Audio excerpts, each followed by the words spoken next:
Clearing inbox in Gmail is actually very easy, and in this video I'll show you exactly how to do that.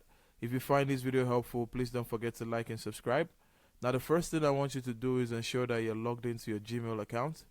Once that's done, I want you to navigate to your inbox folder, and you can see the emails in your inbox here. Now, to clear your inbox, I assume that you'd like to delete everything that's in your inbox. And to do that, what you can do is click on this select checkbox here. And once you do that, it's going to select all of the emails on this particular page. So as you can see, I have 2,193 emails, but I have 1 to 50 showing on this page. And once I click on delete, it's going to delete only 50 of this 2,193. And as you can see, that's how you keep on doing it, and it keeps deleting. And that way you can clear your inbox. You can also go to the oldest and start clearing from the oldest first. And once you do this, it's going to clear from the oldest ones to the newest ones.